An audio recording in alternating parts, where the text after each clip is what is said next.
so rare for most people in the world today. People have asked me on the show. When I started the show, I was fascinated because your shows had 54 million downloads the first year, right? And people said, what do the people that you interview have in common? They're some of my best friends. Some of your best friends are on your show. And I thought, well, I wonder when I do it, is it going to be their drive, their ingenuity, their charisma, their work ethic, their brilliance? And many of them have all of those qualities. But I think you would agree with me that even top performers that we work with, some of them have a touch of not so happy going on in their life. Even the people that you think have their whole world together, they too seek happiness. And I'll be honest with you, because I'm such a fan of yours, I thought, well, almost like what you thought, what do I have to learn from you about happiness from the monk perspective? Yeah. I didn't think the same. And as I started to read the book, first, there were many revelations for me. Wow. Secondly, there were some things in the book that I think I do practice pretty well, but the way you phrase it and position it is beautiful, as is your norm. So one of the things you say early in the book, you talk about selfless sacrifice. And there's this great quote that I'll mess up in there that one of the monks had shared with you about that in the shade that you don't want to sit in, plant the tree, right? Yeah. Can you talk about that? The statement, this was the statement that when I'm sitting in that room as an 18-year-old thinking about going to a bar, this was that statement that penetrated my heart, and I was like, oh. Because so he was making the point that if you have any gifts and if you have any talents in the world, if you're not using them in the service of others, then worth nothing. And that's a very bold point. And the way he put it, and he was quoting another writer, and he wrote that, plant trees under whose shade you do not plan to sit. And what that means is most of us plant trees or we do things for people because we're expecting that one day they're going to reciprocate and do something back for us. And he was like, real service is when you do things for people that can't do anything back for you at that time and you're not expecting anything. And for me, for my 18-year-old mind, I was like, oh, I thought my skills were just to impress women and make money and just do what everyone else does. And when he was talking about selfless sacrifice and service, I was like, I want to test that. Because either this man is a genius or he's completely crazy. But if he's given up, and he went to IIT, so he went to the Indian Institute of Technology, one of the best universities in the world. He was like a #1 student, and he gave that all up to be a monk. So I was like, there's something there, because you don't just give that up. Especially in India, the pressure to perform and to be a top grade student is so high that to walk away from that, like his family and everyone would have just completely. So I was like, I want to follow that path. Wow. Bro, I'm fascinated by you. Because as now that I'm in your presence, everyone should know that Jay and I have communicated for a very long time. We have tons of mutual friends, but we have rare on the show that I'm in the presence of somebody. And I feel your energy when you speak about this. I think I had this impression that someone who's sort of monk related is just sort of there's this feeling I get that's just, it's strong peace, but it's strong too. There's an energy about you. And one of the things that I think that you eventually overcame, that you talk about beautifully in the book, and I see every day, people ask me often, there's all these memes out there. We all hear, hey, what everyone's opinion about you is none of your business. Yes. But people really struggle with finding a pathway to happiness because they are borderline obsessed with the thoughts and opinions of other people. And you discussed that a little bit too. How would you tell someone who's struggling with this, which is 99% of the people who are listening to this, how they might deal with that or overcome it? Yeah, I give this analogy in the book about how we're all like method actors. So I'm a big movie fan, I'm a big movie fan. And so for me, some of my favorite actors are like Heath Ledger, who played the Joker in The Dark Knight. You've got Daniel Day-Lewis, who's an incredible method actor. Now, I talk about in the book how Daniel Day-Lewis, at some points, he was wearing the clothes for Gangs of New York in his normal life, to the point that he even got pneumonia in his normal life because he's wearing these old, raggedy clothes. And he goes, at one point, he almost went crazy pretending to be someone that he wasn't. Now, when I heard that and I read that, I thought, wow, isn't that all of us? Like, you wear a certain role to work, you wear a certain role at home, you wear a certain role with your friends. And in playing all those roles, you end up method acting and forgetting who you are. Oh my goodness, that is beautiful. And for me, that's what I'm just seeing across and in and of myself. Me too. And I see myself do that. You become who you think other people want you to be. And so for me, the first step in that is writing down everything you're chasing right now. Like, this is a great strategy and a tool. And if anyone's listening or watching, get a pen and paper. If you're not, take a screenshot of this time code right now and come back to this. Because I want you to sit down and I want you to write down everything you're chasing right now, whatever it is. Make that list. Second question, where did that idea come from? Did that idea come from your mom, your dad, your friend, your brother? Did the idea come from me or Ed? Did the idea come from, I don't know, some book that you read? Like, did the idea come from your heart and your mind?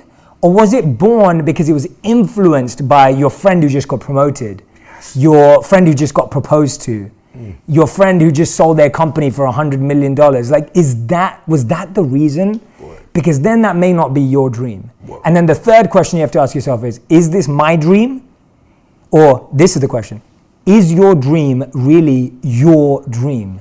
And when you go through that exercise, you want to keep the stuff that's yours and you want to distance yourself from the stuff that's not. What incredible advice. You know, I got to tell you, there's such wisdom for such a young man. I'm a little bit further down the road, age-wise. And right? wisdom-wise, I'm excited to learn from you a lot, man. Certainly not, but I appreciate you saying that. I mean it. But I can validate what you've just said. I think dream catching in your life can become something that gains momentum as you vibrate at a little bit higher frequency. You can begin to attract things, and I'm a big believer in that. And I have many times achieved a dream or two that when I got there was completely empty. And every time that I got to those dreams and they were empty, they were not my dreams. They were something that I thought someone else wanted me to do, or something that I saw someone else have that I thought I wanted. A place, a destination, a home, something. And you're 100% right. But the times when I've got clear on things that I really wanted, that really mattered to me, and when they were good enough that they materialized in my life, what great joy they've brought me. And they're usually extremely simple things, as you illustrate as well. I love hearing you say that, and it's nice to get validated on that, because I think you've achieved so much in your life, and it's incredible to see what you've achieved. And I think that's what people forget, is that the things that bring you joy are because you achieved what you wanted to achieve. Let's talk about that for a minute. You talk about Dharma a little bit. How do you figure that part out in your life? So Dharma is a fascinating concept. I absolutely love it. And the loose language terminology for it is purpose or calling or your mission and vision in life. Like, what are you meant to do? It's kind of like what you're meant to do. And the thing about Dharma is Dharma talks about how we think we have to learn lots of stuff, when actually Dharma is unlearning and bringing out what you already have. Whoa. So one of the things I mentioned in the book is that you can't be anything. There's two lies we've been told growing up. The first lie is you're nothing. You're stupid. You're worthless. You're not going to make it. And I'm sure many people listening and watching have heard that from teachers, parents, aunts, uncles, whoever it is. And then the other lie that we're actually told, and I don't think it's a lie, I think it's positive, but sometimes it's misconstrued, is you can be anything. Right. And we all know that's not true too. Right. And it's unfair because sometimes people get misled. You're exactly right. And the Dharma point of view is you can't be anything you want, but you can be everything you are. Oh. And what I mean by that is you have a genius, a potential, a power inside of you that you don't know yet. Why? Because you're inexperienced. It's not that you're unqualified, it's your inexperience. So people are saying, I'm stuck. I don't know where my life's going. I don't know what my purpose is. So you're perceiving yourself to be unqualified or underqualified. Actually, you're just inexperienced. You just haven't done enough things to let the magnet of your life tell you what it's attracted to. Whoa. So for me, that's what Dharma is encouraging people to do. And this beautiful verse from this Vedic text, a monk text called the Manusmriti. And it says that when you protect your purpose protects you. And what I love about that, and you'll appreciate this because I know you're someone that I feel is living this. Thank you. A purpose is like a rare gem and you have to protect it. People will tell you that gem is worthless. They'll tell you that that gem is not going to make it. They'll tell you that that gem, that jewel has no value. And that's why you have to protect your own purpose because the world is going to constantly try and pull you away from it. So Dharma is it's not a belief system, it's a fact that you've got skills, genius, potential is sitting inside of you and you have not seen it yet. And I've seen this across the board. I literally just got a call from the CEO of Instagram probably about 3 to 6 months ago. It's been a while now. And she called me up and she said, Jay, we just had, I don't think I've told the story anyway, so you've sparked it out of me, but she goes, we've just had this talk from this speaker that we brought in. And this speaker spent years in a refugee camp.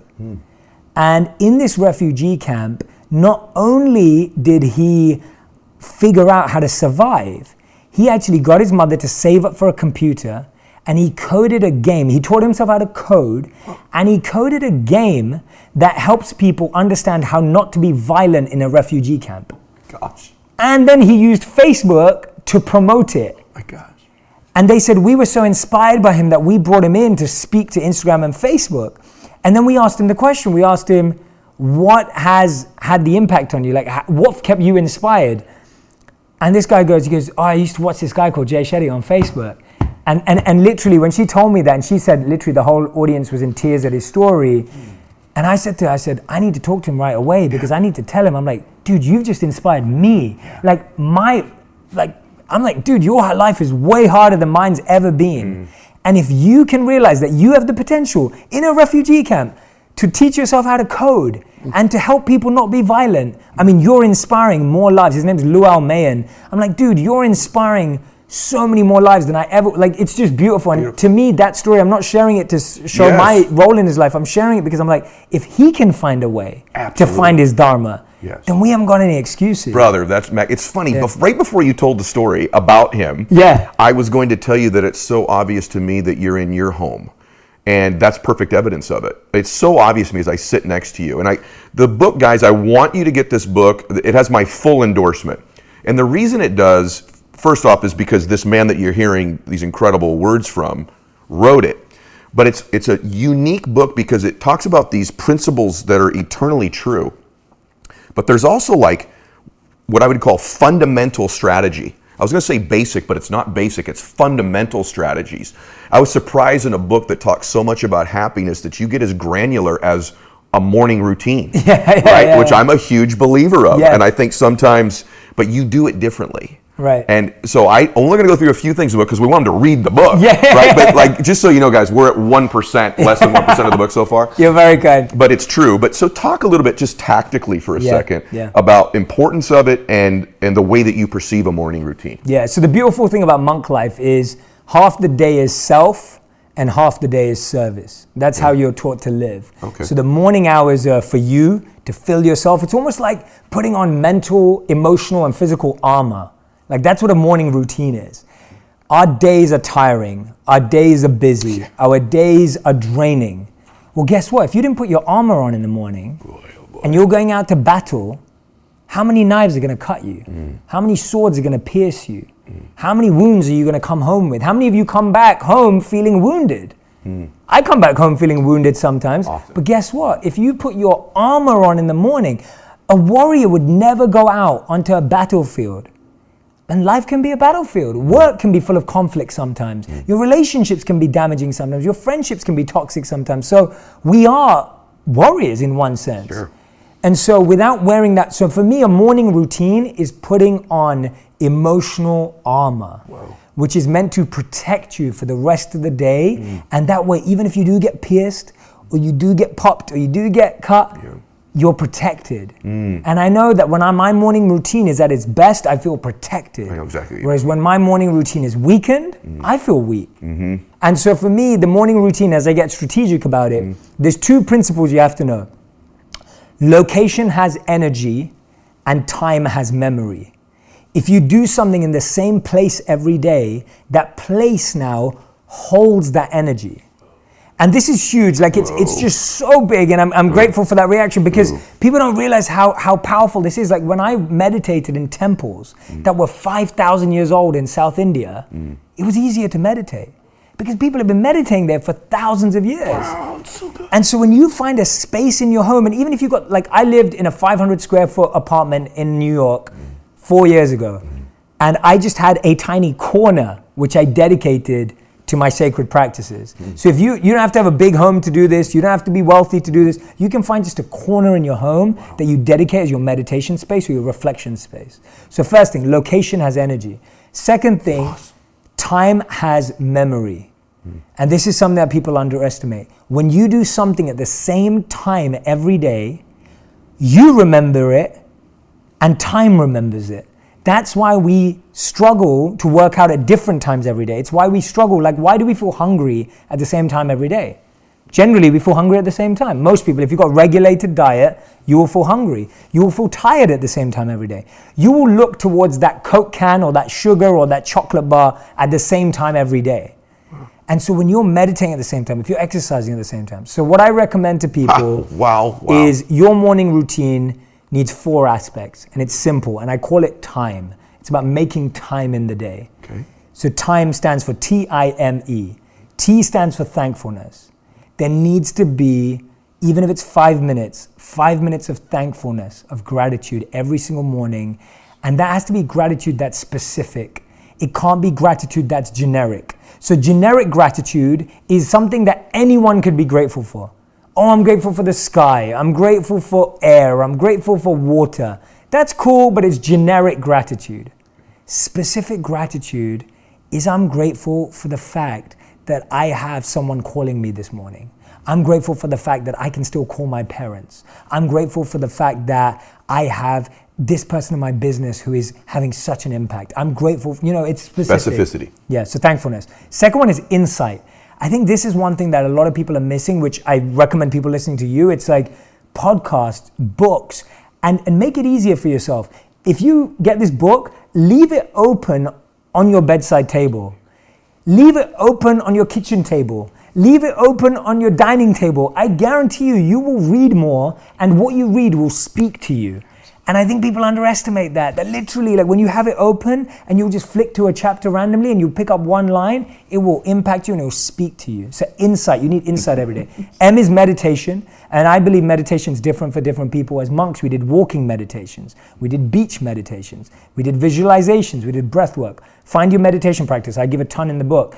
And fourth, obviously exercise, which you can speak to even more than I can. Mm-hmm. I exercise to keep fit. You look amazing too, though. So. But it's an exercise. Everyone needs to find 5 minutes a day, 15 minutes a day of exercise that can just get them moving. And guess what? If you like sport, play sport with a friend. If you want to shoot hoops, go and shoot hoops. You don't have to sit on a treadmill. No one's telling you to do that. Make it fun and playful.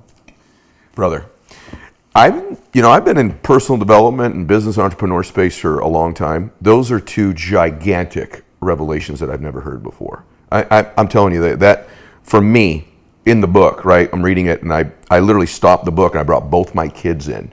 And we talked about this idea of that space having an energy to it. And I want to validate it because I just think you're incredible. Everybody, this is why I want you to get the book, and it's why if you're not, you must be following Jay on these different platforms, not just one either. You need to be on his YouTube, you need to be on his Instagram, his Facebook.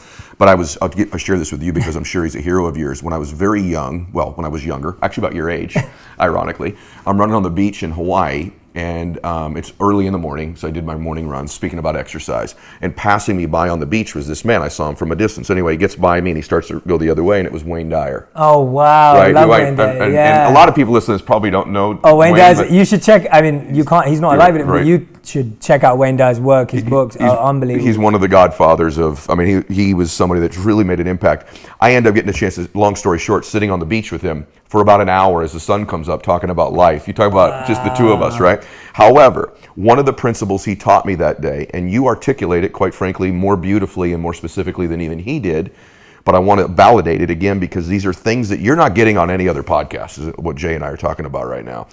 And he asked me, he said, are you going to write a book and do you prepare speeches? I said, I do. And he says, one of the things I do is I have lots of the greatest books in the world surround me when I write because these books have that time and energy in them. Yes. And he believed that it gave him the great wisdom of all of these people when he just surrounded himself in that familiar space. Yeah. So for you to now put this in your book about a morning routine is remarkable because that was just a passing thought that's really written nowhere. So wow. Thank God for you, bro. I appreciate that, man. And you just sparked actually Phil Knight, Shoe Dog, Nike. It's like he talks about how he actually has a room where he keeps his books like a library, but he takes his shoes off when he enters that room because of the wisdom and the weight and the energy and the gravitas he believes books hold.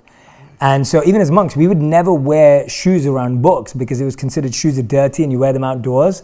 And books are so pure that you don't want to take dirt into that space. And supposedly, Phil Knight, he does the same thing. And I was like, Phil Knight's thinking like a monk. So he's a monk. Yeah, he's thinking like a monk. That's so cool. But it's just so interesting what you're saying about like books holding energy. Like We believe that books are sacred. You don't kick books. You don't keep books on the floor because they have knowledge and they're meant to raise you up. So, wow. Yeah. There's so much in there. I want to go through a couple more things. So Yeah. I want to have the book, but I'm so fascinated by you. I got a couple personal things Let's I want do to it, ask you. man. But one of the things you say in the book, I've said this before, and again, I just like the way you approach it with more depth than I've covered it before. I just said this week to somebody, they looked at me like I was crazy, and I talked about, I said, some of your low self-esteem and your lack of confidence is actually an ego issue that you have. And the person stared back at me like, how in the world is someone with low confidence or low self-esteem struggling from an ego issue? And I don't know that I articulated it well enough, although it's in one of the podcasts that I've released, one of my solo podcasts, but you articulate it right on. So talk about that for a second. Yeah, so it's an interesting concept, and it's talked about in the Bhagavad Gita, another monk text. And in the book, it talks about how like ego is demonstrated in two ways. So ego is either I am the best in the world and I think I'm better than everyone, or ego says you're the worst in the world. You're the worst than everyone. You're much worse than everyone. Or you say my life is the best and the greatest. My life is the worst, right? My life is far worse than anyone else. So the ego likes to push you to the extreme. It doesn't like to give you balance and honesty and reality. It wants to make you feel like you've got the worst life in the world and no one else understands it and no one gets that. Only you get it and you get the worst. Or you're the best and no one else gets you. You're untouchable. And people miss that. Yes. They're like, how does that make sense? Exactly like you said. But it does make sense because the ego wants to be the top or the bottom. But the top of the bottom. Yes. It doesn't just want to be at the bottom. It wants to be at the bottom of the bottom. Yeah, it's got to be the bottom of the bottom of the bottom, but the top of the bottom. Right? Very well said. Yeah, and so we get lost in that and we don't think of it as ego. Yeah. And that's why the only antidote to either ego is self-honesty, is being honest. And honesty is, I'm good at these things, I'm great at these things, and I suck at these things, right? Yeah. Like that's honesty. Yeah. Like, and we could all sit down, me and you could sit down with a list of our skills and map out what we were great at, what we were average at, and what we knew we were terrible at. Yes. And that's honesty. That keeps you so away from either ego. Do you think part of it too is that when you're suffering from my life is the worst, that you're focusing on you and you're centering on you, and there's an ego connection to that too, and that this pathway you talked about earlier about getting into the service of other people removes you from you, which begins to remove the ego? Absolutely. I mean, that's a huge point you just made right there. Like you just dropped some serious, right? Like, that's like please don't underestimate that point, everyone who's listening. Like the challenge with all self-centeredness is that all you then indulge yourself in is your own pain. Well, very good. Right? You just indulge, you just submerge and like immerse yourself in pain because it's all about you. Me. Yeah. And I think Gandhi said it best, is that you find yourself when you lose yourself in the service of others. And what I love about that statement is that what he means by that is, and empaths get this mixed up sometimes, so I want to clarify, because a lot of people who are empaths who are listening are like, Jay, I'm always trying to help people, but then I get screwed over. So here's the answer. You're not helping people so that they can thank you. You're not helping people so that they can be grateful to you. You're helping people because you know it's the right thing to do, but more importantly, you're helping people because you get to understand and experiment and experience different parts of yourself. When I helped kids growing up in India that didn't have food and we were giving them free food, I learned so much about myself. When I was able to go and give talks that help people, or now I make videos or podcasts, you learn more about yourself when you help people. You don't learn anything about yourself when you're just sitting there filling out a quiz going, who am I? What am I? Like, you don't figure, but you learn about yourself when you help people. And this is what we don't realize. I can't remember who said it recently. It was someone saying about Jeff Bezos, but they were saying that, the scale at which you succeed is the depth of the problem you solve. And so even if you look at someone like Jeff Bezos, who's extremely successful, he's successful because he solved a problem that many people have. Bill Gates is successful because he solved a problem. So even if you look at monetary success, even if you look at financial success, it comes from service. Any success comes from service. A musician is famous because they're serving. They're serving you by understanding your feelings, making music. You now feel comforted, so you follow them. They have served you. Wow. So don't think of service as just charity and giving money, which are beautiful things, which we all should do. But don't just limit your life to thinking, I serve on the weekends or I serve once a year. Really? You can serve every moment. This podcast is a service. No question right It's now. your service because you're serving people by giving them an alternative to just watching some trash show. But they're actually here learning from you and learning from the people that you bring on the show. I've watched you to that point. This is a personal thing, because I'm such a believer that you move the needle in the world, that you can help change consciousness. I'm in my little way. People say, "Why do you?" In my small way, I would love to think I'm like in that ocean that you see out there, like a drop of water and altering the consciousness of the world. Just a skosh, not me, but who I can share with people and my own messages. And I believe you're one of those people.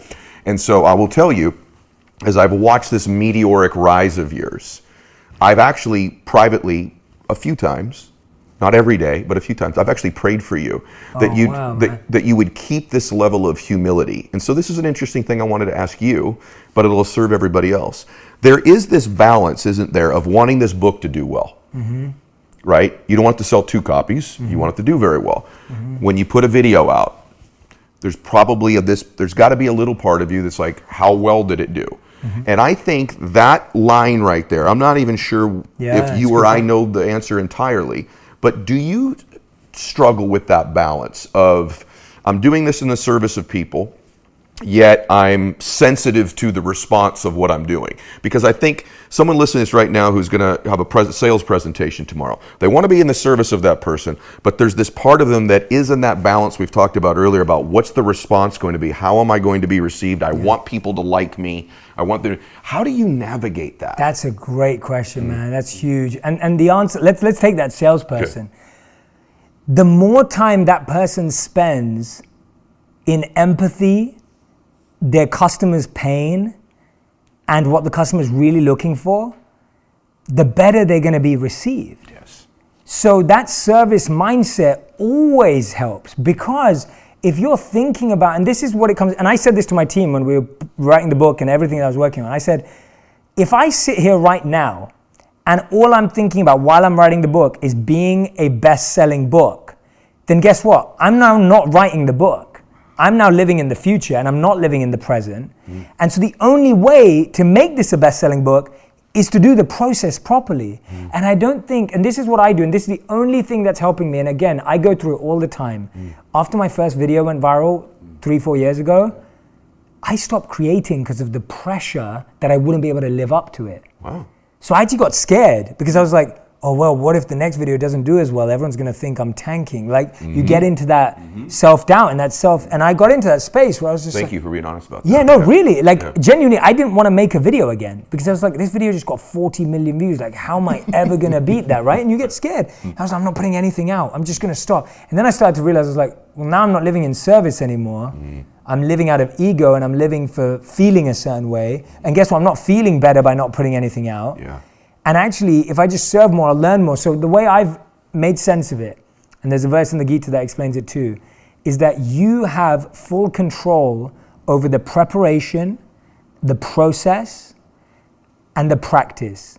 But you have no control over the potential result. But all of those 3 things are the result in and of themselves. Yes. And so if you get addicted to the process of writing, the practice of connecting with the right people who can help share your work, and like you said, I am focused on the process of making sure that the most people in the world have the opportunity to buy this book. But then if they choose not to buy it, I can't control that. But I can control making sure that it's in front of everyone and that I believe in the content. And that to me is not attachment. That to me is not ego. That to me is trying to live your best life. Yes. I mean, like, if you didn't just try, if you're like, I wrote this book, but who cares? Yes. I mean, that's not service either. Because the way I explain it, and I'm not claiming that this is it, and I'm not trying to say I'm it. I'm trying to say that I think we all feel this way. If you or me see an amazing movie, we want to tell everyone about it. If you read an amazing book, you want to tell everyone about it. If you found the cure to cancer, you tell everyone about it. For me, I got to live an incredible life thanks to these amazing teachers I met. I just want to tell everyone about it. Like, that's all I'm doing. Yes. But I want to tell everyone because of how powerful it was. Brother, that's the best description I've ever heard of. There's this line I've always tried to teach of, you want to have outcomes, but yet you need to separate from them. Yeah. And that's a difficult thing when people are trying to achieve different things. That was perfectly stated. Absolutely being addicted to the process of it, but actually separating from what you can't control. I absolutely love it. I'm just curious. I got a couple more questions. Tell us something about being a monk and living with them that would surprise us. Okay, good. What's something about that? So we had. That's a good question. So we had snoring and non-snoring rooms. So they try and be compassionate, right? So we would. So I'm a non-snorer. I don't snore when I sleep, and my wife agrees now too. She validates that. Yeah, okay. so I'm in the non-snorer room. But the snoring room, we would always joke around with the snorers because we'd always joke about how they all sound like different motorcycles. So we'd be like, oh, that guy's like a Harley Davidson at night. Like that monks guy's like, say this? Yeah, monks say this. Because you're human and we're playful. Sure. And you know, it's almost like monk life kind of makes you more childlike, not childish, but childlike, because you start seeing things for what they truly are, and you don't get caught up in stuff. So you can laugh at each other, you can mess around. Another thing is we had these sacred sweets or sacred items that are prepared and offered, and everyone gets to share them. And you don't eat a lot of sugar as monks, and you don't eat sweet stuff, but these kind of natural sweetened items came out like once a week. And some monks would wrestle over them, like, you know, like physically like grapple over who's going to get those. So these are the behind the scenes. I love that. It humanizes the totally, entire man. Like concept. Monks are normal people, and let's be honest, like most people haven't been monks.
Their whole lives. So it's not like... Yeah, great point. Yeah, it's like I became a monk when I was 22 and I'm not now. My friends, some of them became monks at 22, some of them became monks at 30. Like, it's not like there are monks that become monks at 5. That does exist.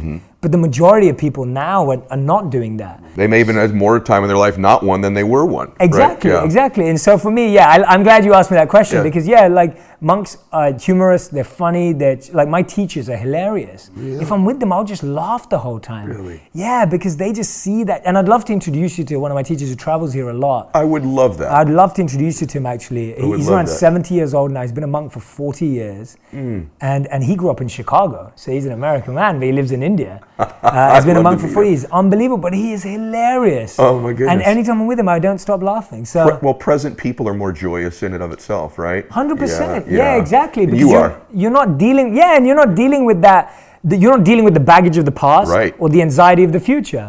So when you are present, you can just laugh, you can be joyous and be entertained and enjoy the bliss of the moment. Yeah. Dude, I want to keep going. So I just want to, one more thing. Let's give him one more gift because you're a treasure, bro. No, and okay. I want you to know that I want you and I to spend some more time together. I would love, after meeting you today, I knew already, but after meeting you today, you have, your energy in person surpasses all expectations. Thank you, which brother. is very, like, I mean that. Like, the people listening to this going, boy, can these guys I compliment know, each stop other the bromance. anymore? Yeah, it's like, I just saw his wife popped out earlier, you know. So, no, I'm married too. He's married too. Yeah. He's married too. So, okay, so someone would pay a lot of money to do this, but I'm going to let them do it for free for a second. Sure. Someone says, I'm watching this and I really have this energy about me after listening to this or watching this, and I want to change my life. And maybe I don't have super high self-esteem right now, and potentially I lack a little bit of direction. Or maybe I know what I want to do, but I don't know that I have the confidence to get there. If you just say, I want to turn my life around, I want to have some of these emotions that it seems as if you experience on a pretty regular basis.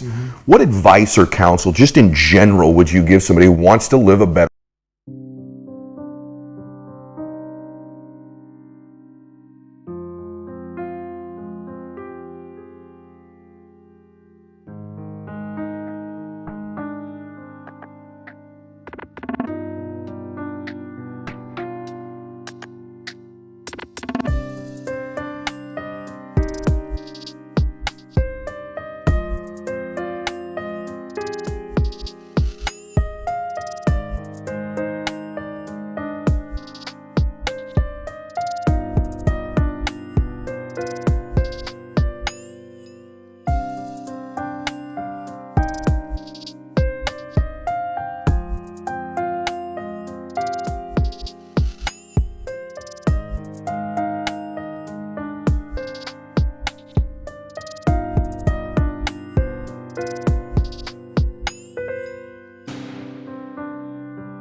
life? Yeah, so one of my biggest things, first of all, would be that we do this wrong because we do either or we do them in the wrong order. So in life, there are two aspects that impact everything: our thinking and our actions. And I read a quote the other day that was saying that the mistake we make is that we either act without thinking or we think without acting. And I think that's where most people are. If you're feeling stuck or you're like, I'm not sure what I'm doing right now, you're either doing too much thinking or you're doing too much acting. So you're just doing a lot of stuff, but you don't know why you're doing it, or you're just sitting there procrastinating every day and you're doing it. So I'd say it's both. Yeah. So the first thing I would say to you is take a moment and speak to 3 different people. Speak to a family member, a friend, and a colleague, and ask them this one question: what strengths do I have? What do you think is my superpower? What skills do you think I bring? Emotional, strong, soft, hard, whatever it is. Do that first. Get that sense check. Second thing, for the next month, take off every weekend, 8 days, because there's 8 Saturdays and Sundays all together in a month, and book a different course, workshop, seminar, online, offline. Go to an event, shadow a friend, go and spend time with an aunt, uncle who's doing the career you want. Go and have 8 new experiences. And after each of them, sit with yourself and ask yourself,